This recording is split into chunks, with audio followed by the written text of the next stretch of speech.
வரும் 6ஆம் தேதி இந்திய விமானப்படை சாகச நிகழ்ச்சி சென்னை மெரினா கடற்கரையில் நடைபெற இருக்கக்கூடிய நிலையில் இறுதிக்கட்ட விமான சாகச பயிற்சி இன்று மெரினா கடற்கரையில் நடைபெற்று வருகிறது.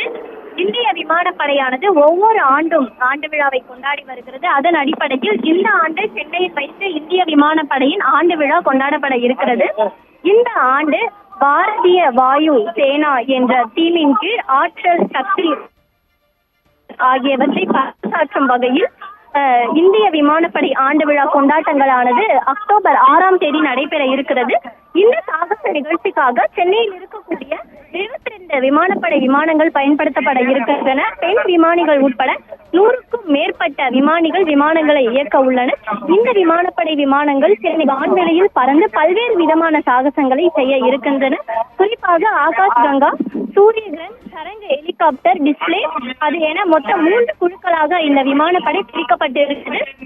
ஞாயிற்றுக்கிழமை நிகழ்ச்சி எவ்வாறு நடைபெற இருக்கிறதோ அதே போன்று தற்பொழுது விமான சாகச பயிற்சிகளானது நடைபெற்று வரக்கூடிய காட்சிகளை நம்மால் பார்க்க முடிகிறது. 72 வகையான விமானங்கள் பங்கேற்கின்றன. மெரினா கடற்கரையில் விவேகானந்தர் மண்டபத்திலிருந்து கலங்கரை விளக்கம் வரை பார்வையாளர்கள் நிற்க அனுமதி வழங்கப்பட்டிருக்கிறது. இந்த விமானங்கள் தஞ்சாவூர், அரக்கோணம், தாம்பரம், சூலூர், பெங்களூர் உள்ளிட்ட இடங்களில் இருந்து புறப்பட்டு சென்னையை நோக்கி வருகின்றன. சாகச நிகழ்ச்சியில் ரஃபேல், தேஜஸ், மிராஜ், ஹெலிகாப்டர், பிரசாந்த் சகோட்டோ, ஏர்பஸ், சுகேப், அதே போல மிக்யோன், மிக் 29 உள்ளிட்ட விமானங்கள் பங்கேற்கின்றன.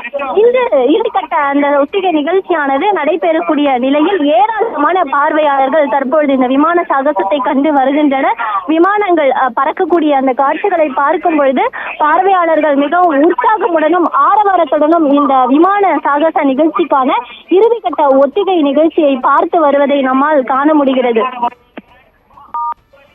விவரங்களுக்கு நன்றி மாயாவதி.